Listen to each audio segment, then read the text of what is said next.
البرلمانيه وليس مع الاحزاب.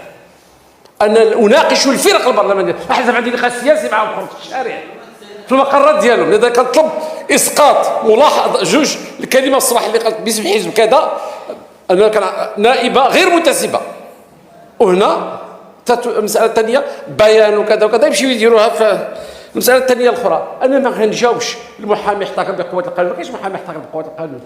ما غنجاوبش. السيده النائبه ديال العداله والتنميه الله قالت الا عنده مشكل مع المحامي شكون غينوب عليه.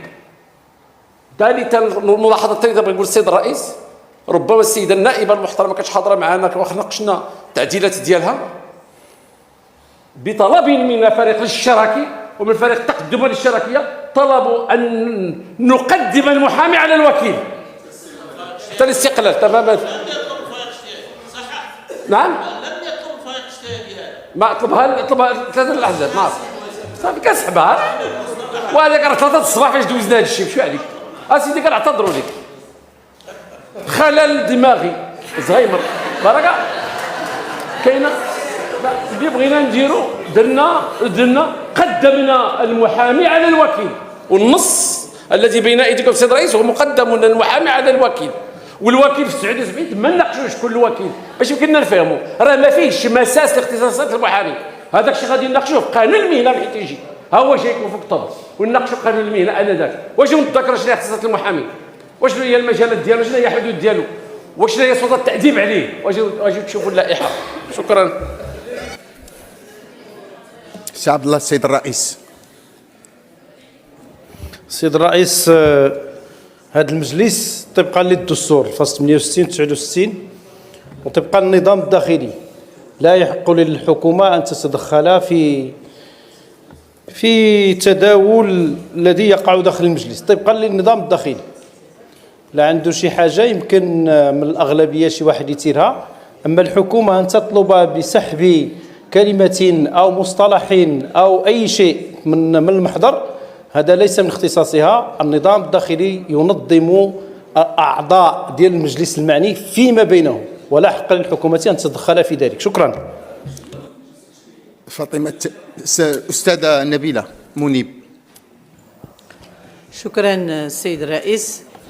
أولا حنا بصدد نقاش واحد المشروع اللي هو بالغ الأهمية، ولكن كاين بعض التشنجات ولا حتى بعض الملاحظات اللي لا محل لها من الإعراب داخل هذه الجلسة هذه. وأنا مع هذا الشيء اللي قال الأستاذ بوانو، أننا كنواب الأمة يعني في إطار واحد السلطة المفروض فيها اللي هي مستقلة، لا نتلقى دروس من أي جهة كانت، ثم أنه تتكلم هادو غير منتسبون وكأنها صبة. احنا مطالبين داخل المجلس بأنه الأحزاب وحتى الفروق كتكلم كيقولوا احنا في الفريق كذا، نحن في المجموعة كذا، وهذا الشيء احنا هكذا كنتكلموا السيد الوزير المحترم، وحنا كنطالبوا حتى النواب اللي بوحدهم باش يعني يتم تحديد الاسم ديال الاحزاب ديالهم. هذا من ناحيه. فيما يخص الموضوع يعني كيفاش نقولوا بيان او كذا، احنا بصدد نقاش عمومي مهم، وتنظن بانه الساده المحامون والساده القضاة ساهموا بواحد الشكل فعال داخل البرلمان، حضروا وحتى خارج البرلمان وتقدموا بواحد العدد ديال الانتقادات لهذا المشروع، وبينوا المكامن ديال الغموض اللي فيه، وهذا كان مساهمه فعاله في هذه العمليه التشريعيه. واليوم الى تذكر واحد النائب بانه راه كاين واحد البيان، هذا ماشي مشكل، بالعكس حنا هنايا باش نسمعوا المهنيين ايضا وباش نشرعوا بما فيه المصلحه ديال المهنيين وكذلك ديال الشعب المغربي اللي هو غادي يمشي غدا للمحاكم وخصو يلقى الاوضاع المحاكم تحسنت. وفي هذا الصدد فالدور ديال المحامي اساسي، ما يمكنش اننا نحيدوا له الدور ديالو، هو اللي عنده اختصاصات وعنده الاليات يعني باش يمكن له يدافع ويوصل الحقوق لاصحابها وليس احدا اخر. وشكرا. ضروري. يلا أستاذة فاطمة التامني. شكرا سيد الرئيس. يعني بمناسبة الكلمة اللي تفضل بها السيد الوزير وكيطلب السحب، أنا أيضا يعني كنسجل نقطة نظام بخصوص الكلمة اللي تفضل بها في تقديم المشروع، في تقديم ولما تكلم على عدد التعديلات وأشار إلى النواب غير المنتسبين. النواب غير المنتسبين ليسوا يعني مجموعة، لأنه كنتكلموا على فرق برلمانية ومجموعة نيابية ونواب غير منتسبين، وكل نائب أو نائبة فهو يمثل هيئته السياسية وبالتالي يمثل نفسه هنايا. وهذا ما تيمكنش لما نقدموا عدد ديال التعديلات أننا نتعاملوا معهم كأنهم مجموعة واحدة، والحال أنهم ليسوا مجموعة واحدة. كل نائب له صفته شكرا واسمه. شكرا. سي بعزيز.